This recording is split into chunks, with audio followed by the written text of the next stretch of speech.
Fala milionário, fala milionária, fala você pecuarista, você que é produtor, você ligado ao agronegócio, seja pela área profissional da agronomia, da zootecnia, veterinária, ou seja, se é de ciências agrárias.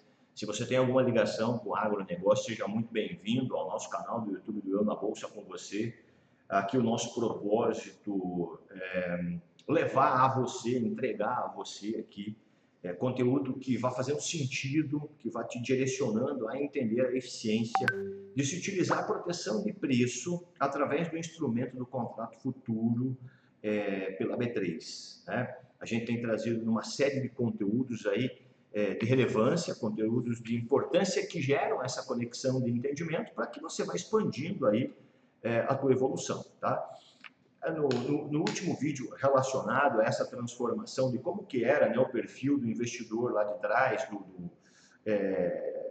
participante do mercado futuro, que fazia o hedge para o mercado de milho, para o mercado de boi, e como que é hoje. Né? Então, eu já falei aqui, né, no vídeo anterior, em relação a quando eu comecei, que era 1994, que eu comecei, na verdade, eu comecei na corretora em 94, vim para a mesa em 96, que era já pregão viva voz, né? A gente tinha o operador do pregão, as pessoas vinham até a corretora ou só tinha acesso via telefone. Elas vinham presencialmente na corretora, acompanhavam por uma televisão que era um terminal, né? Espelhava o computador naquela televisão ali, e as cotações, e o cara acompanhava, né? O cara, põe tal papel para mim, põe perto, põe vale. Ali a gente colocava, o cara olhava as cotações e eu cantando o que estava acontecendo no mercado justamente na roda lá embaixo da Bovespa, né? O pessoal fala, mas como é que era aquela confusão lá embaixo? Embaixo, lá no pregão, a gente falava roda, é porque tinha marcado, né, no chão, ali escrito Petrobras, Vale, milho, como é na BMF que tem os PIT lá, né? Na BMF já tinha os PIT, um cercadinho onde a galera ficava ali, né, dos maiores de quantidade de negociação para os menores no fundo, né?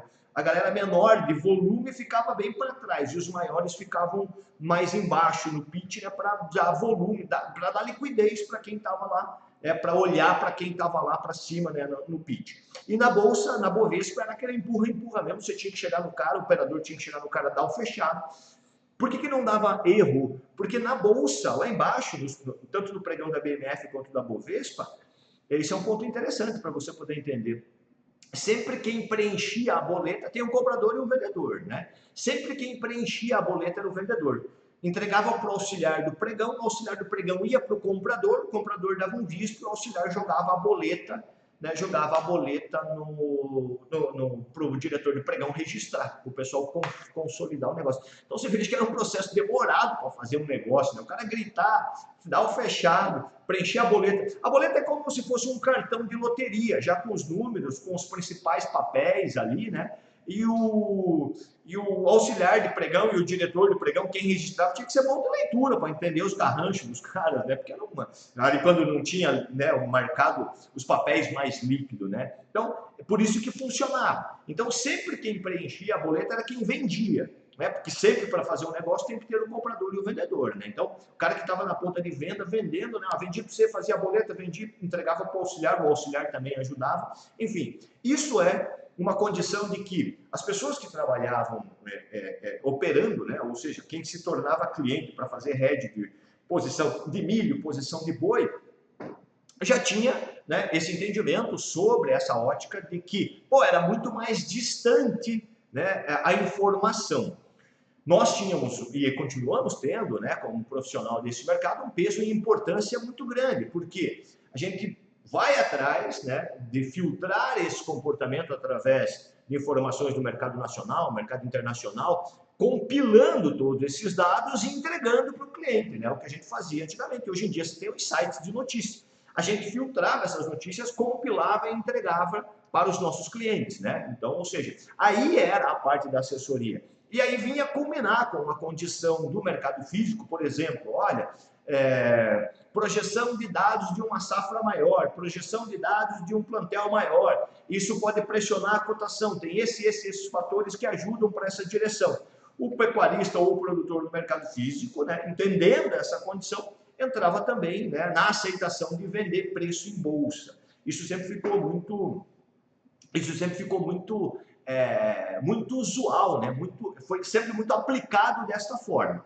Aí o que acontece? Como eu falei para vocês, a gente vem nesse tom de evolução, as bolsas se uniram, e é isso que surge então o lançamento das plataformas eletrônicas, né? As plataformas eletrônicas tiraram, né, a eficiência do pregão viva voz, porque demorava muito para fazer negócio, e as plataformas eletrônicas, tudo aquilo que era feito no grito, era feito na boleta, passou a ser feito através de terminais de negociações ligados direto na bolsa, né? Passando pela corretora, chegando na bolsa e você fechando o negócio em frações de segundos. Isso ampliou, né? Colocou o Brasil num nível de... A Bolsa Brasileira, né? Colocou a Bolsa Brasileira, tanto que na América Latina é uma das maiores, né? E colocou ela em evidência em relação a faturamento, né? Porque quanto mais negócio, a empresa fica mais lucrativa. O pessoal da B3 abriu capital, é uma empresa, né? É uma empresa que sempre dá resultado, eu nunca vi a bolsa dar prejuízo. E isso aí, então, ampliou a participação das pessoas. E qual pessoa, Emerson? Aí vem o pulo do gato para você agora, veja só. Quando nós estamos falando nessa era de aumento de tecnologia, nem todo mundo da época da década de 70, ou tipo 70 para baixo, né, consegue ter um bom relacionamento, uma boa relação com a tecnologia. A gente precisa ter um esforço, né? Baixar um aplicativo, fazer um negócio. Pô, demora um tempo para você assimilar essas coisas, né? Você gravar um vídeo na internet, você fazer um... Né? Demora para você fazer um Instagram, essas coisas. Tem gente que nem tem hoje em dia, né? Pô, quando falava do WhatsApp, que nós achava que nós ia usar o WhatsApp? Quando que você fez a última ligação com o número, né, do teu telefone? Puta, vê aí quanto tempo faz que você fez uma ligação. Você vai uma mensagem, um áudio, né, uma chamada de vídeo, ou um negócio do WhatsApp. Então, essa mudança de paradigma, importante. Veja só essa condição que eu estou dizendo para você, porque eu estou falando de uma era de tecnologia. Aí você vai falar, Emerson, pô, cara, mas não teve mudança de tecnologia em relação à comercialização do mercado de milho e do mercado de boi? Impressão tua. Impressão tua. Porque o que acontece? Se tem uma aceleração de tecnologia na formação do teu custo, né, por maquinários que você tem que investir mais, mas que ele te entrega mais, você tem a mesma área com uma capacidade de produção maior, esse é o avanço tecnológico. E o que acontece? Nessa condição de avanço tecnológico, você entende que você tem um ganho, você consegue construir um ganho com base no que você está vivendo no momento atual. Ou seja, cara, eu tinha um nível de produção, no nível de área. Eu tenho o mesmo nível de área e aumento o meu nível de produção. Isso automaticamente na tua cabeça, e é uma possibilidade, pode te gerar mais resultado. Agora, você ter o mesmo número de área e um número de produtividade maior, mas se o preço final não for satisfatório, você corre o risco ainda de ter prejuízo, e é um prejuízo maior, um prejuízo mais elástico. Entendeu? Essa é a parada para você que é pecuarista, para você que é produtor. Então eu vou fazer um parênteses aqui agora, chamar você e você vai falar, porra, cara, faz sentido, velho, porque eu estou olhando bastante para o lado de tecnologia do meu negócio, mas não estou olhando para o lado da tecnologia da comercialização. E o que acontece? Veja só, agora tem outra pegada aí. Principalmente se você tem uma nova geração aí, né, filho, sobrinho, afiliado, ou o teu gestor é mais novo aí, né? Veja só, essa galera da nova geração é uma galera antenada, né? Precisa da tua experiência de campo, né? Falando da parte da pecuária e da parte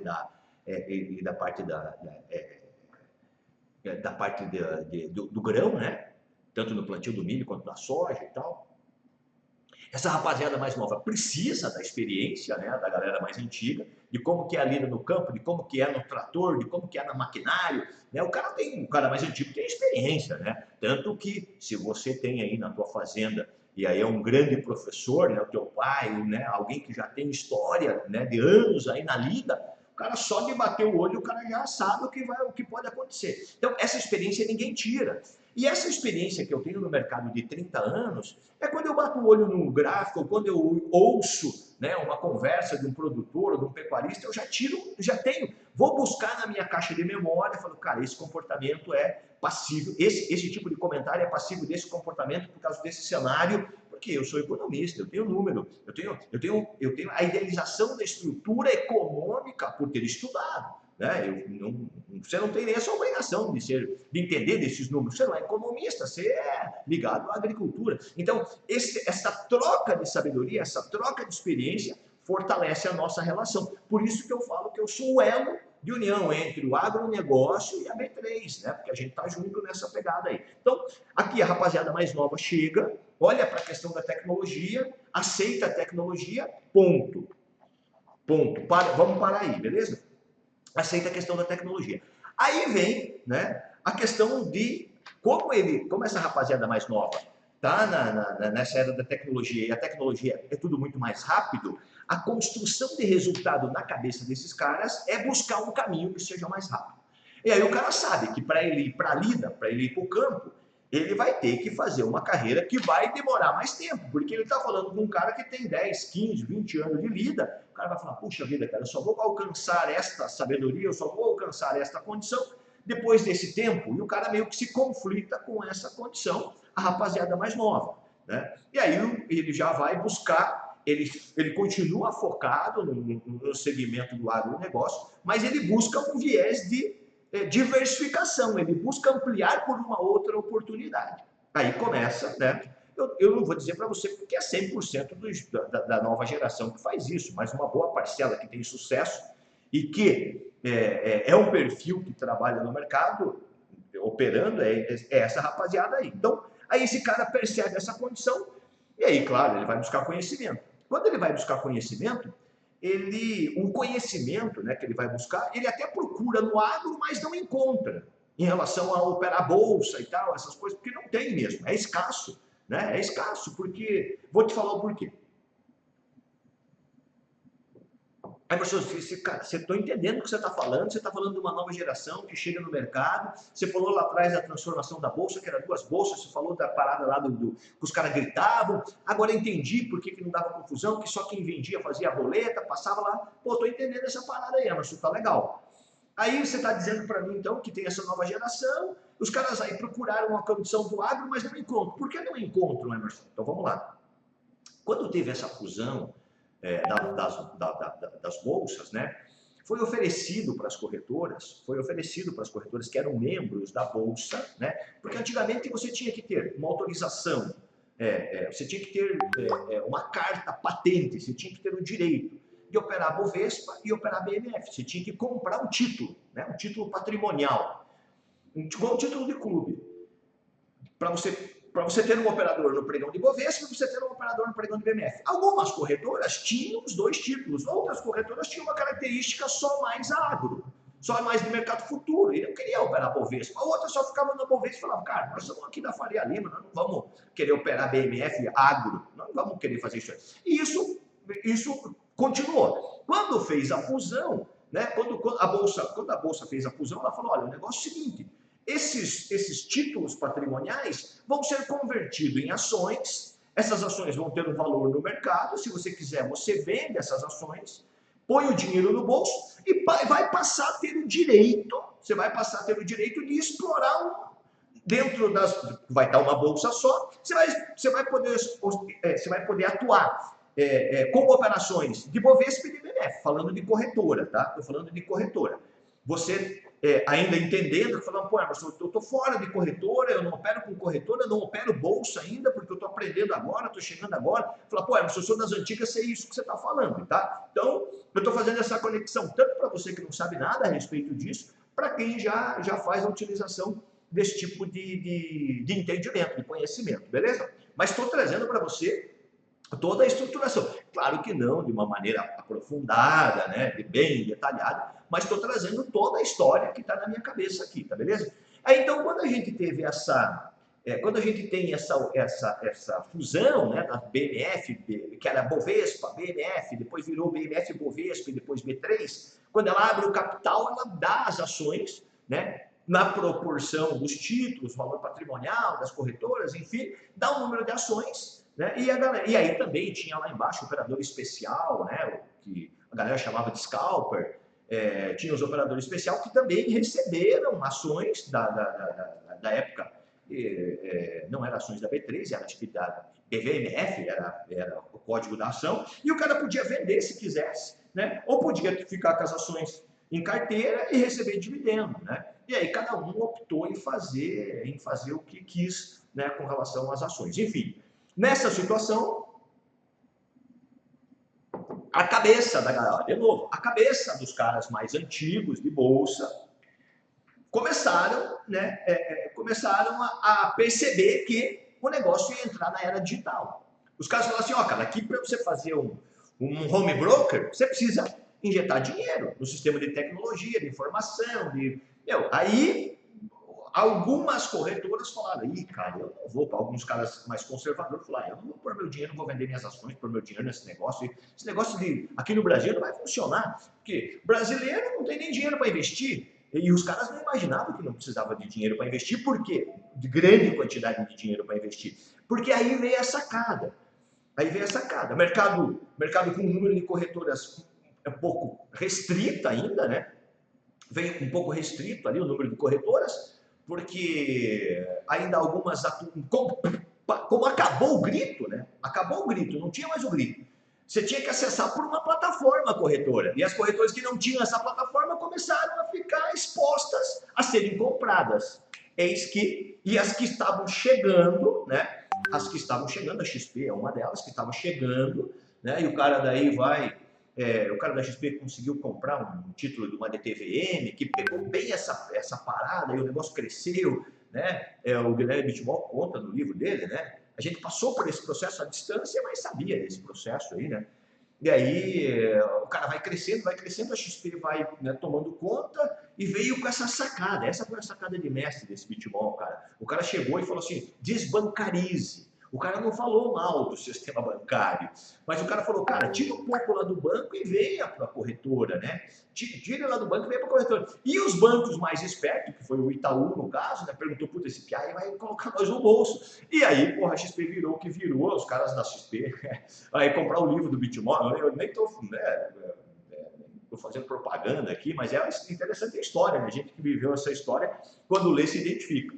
Enfim, aí com esse crescimento da XP, né? A XP foi comprou a Clear, comprou a Rico, né? E aí tem sociedade com outros, aí fez essa modelagem, tem sociedade com outros escritórios, daí fez essa modelagem de manter o assessor como aliado, enquanto outras corretoras cuspiram, chutaram, pisaram nos assessores de investimento, né?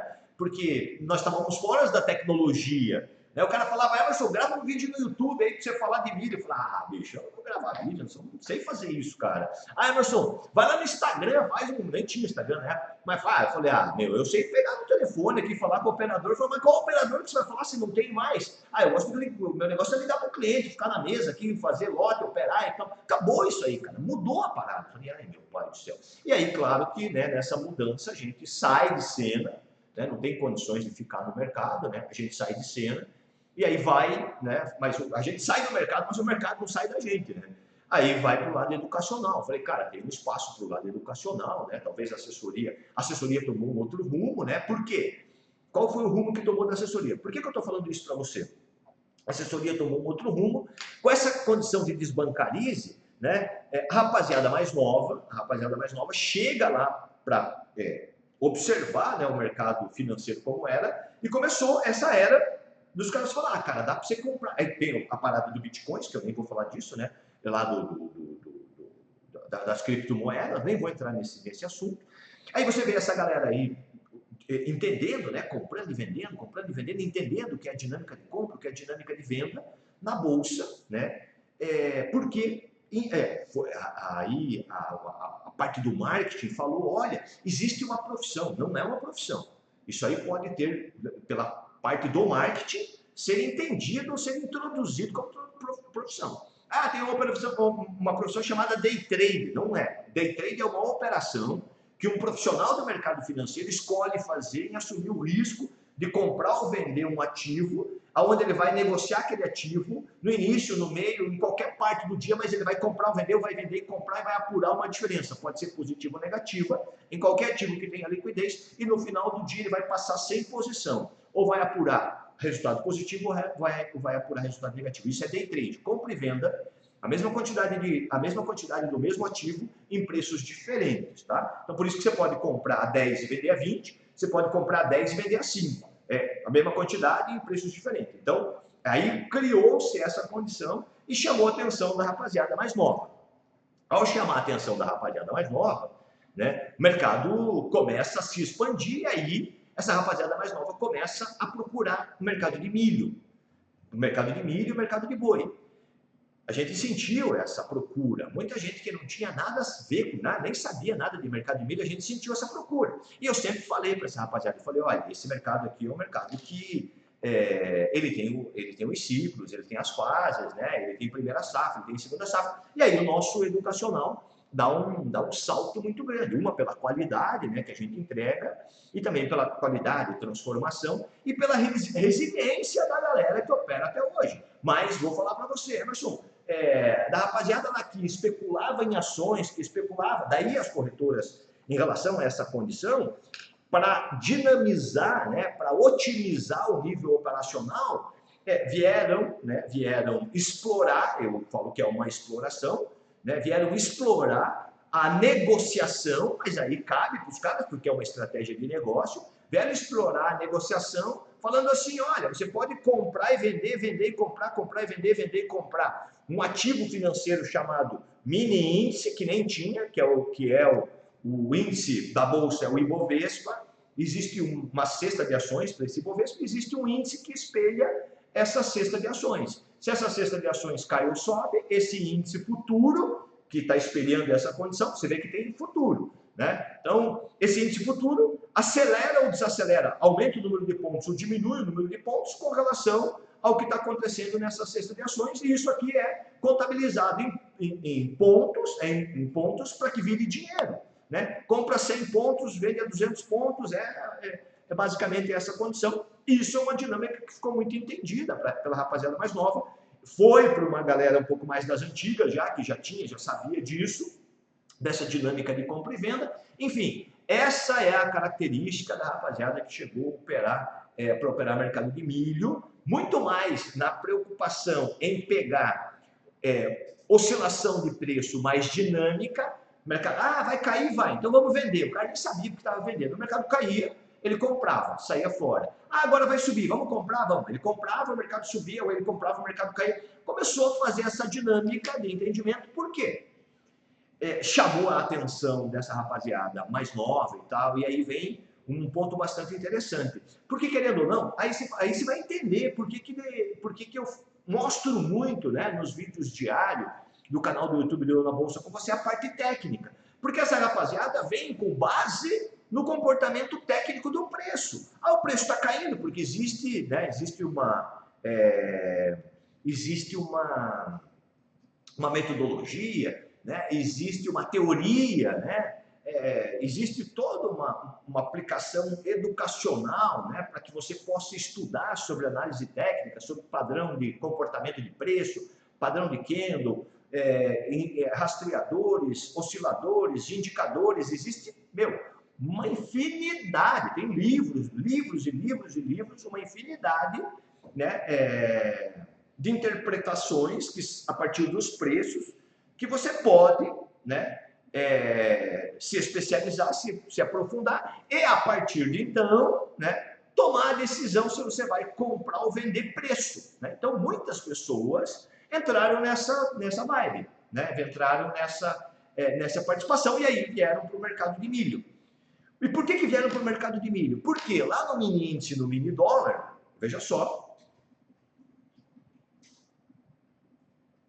quando a gente fala do mini índice, do mini dólar, a gente tem, né, instituições que operam muitos e muitos bilhões de dólares. Bilhões, porque é descomunal, porque o dólar, além disso, né, vamos pegar aqui o dólar na casa dos R$5, não é 5 bola, não é 5,00, é 5, mas você vai pegar aqui com relação ao dólar, você tem 1, 2, 3, 5 casas decimais. Você tem 5, por exemplo, você vai pegar 5, 100, né? 5 e 100, 5,100,50. Né? Então, você tem todas essas casas decimais para que você possa negociar. E isso aí, né, em pontos, gera condição de oscilação de preço, gera condição de movimentação de dinheiro. Né? Isso é uma movimentação financeira. Então, várias instituições, né, gringas, que a gente chama, né, investidor estrangeiro, vem operando Aí tem outra coisa também que começou a surgir, né, que não tinha. Alta frequência, né? Os caras aí começam a fazer robôs de operações e tal, que faz sozinho, né? Vende, vende, vende, compra, compra, compra e fica. E é por isso que você olha, se você olhar um livro de ofertas de acompanhar um pregão de dólar, né? Olhar a oscilação, sobe, desce, sobe, é muito rápido, né? Quando você comparar com o milho, que é mais lento e tal. Agora, qual é a diferença disso? Em relação ao dólar, em relação ao milho, em relação ao índice Bovespa, em relação ao milho. Porque o milho, ele tem, né, uma característica, olha só que sacada, essa parada aqui vira chave.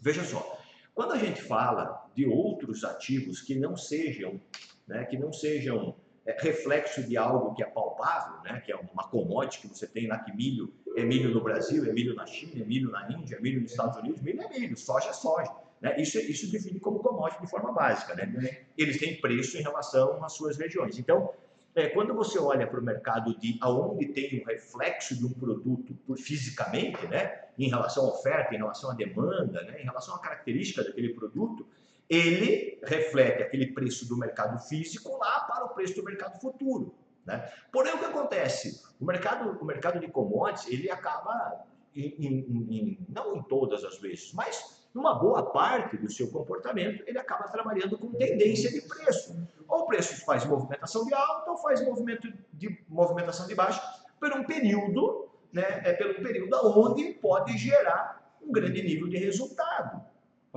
Seja para aquele que não tem milho, seja para aquele que não tem boi. Né? Por quê? Porque lá dentro do ambiente de bolsa, o propósito de um contrato futuro, de milho, um propósito de um contrato futuro da arroba de boi é fazer com que os participantes que tenham esse produto olhem para esse ambiente, para os preços desses produtos no ambiente de bolsa e falem assim, cara, eu quero me proteger do risco de oscilação de preço aqui no mercado físico, eu quero me proteger utilizando essa ferramenta através do contrato futuro, o mercado de opções para o milho, por exemplo. Eu quero me proteger da oscilação de preço da arroba do boi, ou pelo contrato, ou pelo mercado de opções, através da B3. Então, esta é uma característica de que mostra que esse participante que é ligado ao mercado físico não está olhando para a especulação. Ele não quer colocar o preço para cima nem para baixo, ele quer substituir o risco que ele tem no mercado físico, ele quer transferir esse risco para outro participante. Emerson, mas como é que pode, cara? Eu, como produtor, percebo essa situação. Você, como produtor, você já está comprado no milho, porque você está comprado no milho físico aí, você está construindo o teu processo produtivo. Você, como pecuarista, já está comprado no boi. Você tem o processo produtivo do boi. Dentro do processo produtivo, lembra que eu falei? Tem oscilação de preço. Você está formando o teu milho. Até se colher teu milho, o preço do mercado físico vai subir, cair, subir, cair, cair, subir. Vai oscilar. Esta oscilação, se o preço subir, bacana. Você está comprado no milho, o preço está subindo, na hora que você vai entregar teu produto, você vai vender num preço melhor.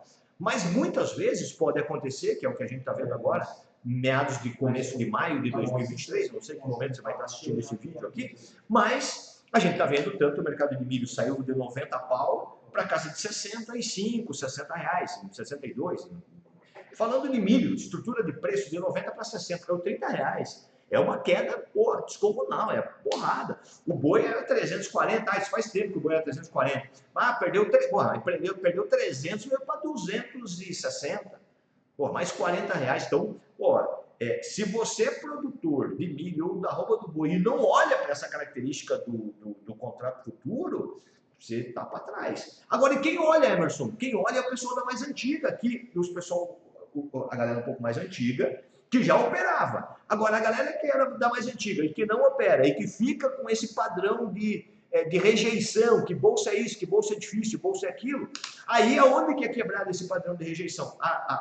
O pessoal da juventude, a galera mais jovem, chega para o pai ou chega para o gestor e fala, cara, você já ouviu falar de bolsa? Você já ouviu? Pô, claro que já ouviu falar de bolsa, rapaz. Pô, você pensa que sou o quê e tal. Mas você já sabe como é que opera contrato futuro? Não, isso aí é jogatina, isso aí o cara não quer dar ouvido. Aí você faz uma operação, mostra para o cara a estrutura da operação. E aonde que esse menino aprendeu? Na internet, ou num curso do Eu na Bolsa com você, ProRed 3.0, ou com uma mentoria, ou com um curso de um outro profissional. O cara foi estudar sobre proteção de preço, pegou, foi em cima, estudou, e aí, claro, que ele leva esse diferencial. Então, se você é um estudante, se você é um profissional recém-formado, não deixe de olhar para o mercado futuro de bolsa, que isso vai fazer um diferencial na tua carreira, vai fazer um diferencial na tua carreira. Aí, Marcelo, cara, eu fiz 5 anos de faculdade e nunca ouvi nem um professor falar sobre proteção de preço. Tudo bem, é a velha guarda, é a geração, precisa atualizar, né? Precisa atualizar essa grade curricular aí de agronomia, de veterinária ou de zootecnia, né? Ou de área de técnico, da área do técnico agrícola, tem que ter isso aí, né? Tem que ter. É que nem a galera está lutando aí para colocar a educação financeira nos primeiros anos de escola. Por quê? Isso aí ninguém te ensina, precisa aprender. E aí eu estou aqui. Então, para estender a minha mão para você, pega aqui na minha mão, vamos junto, né, para que você possa evoluir. E aí vem essa situação, né?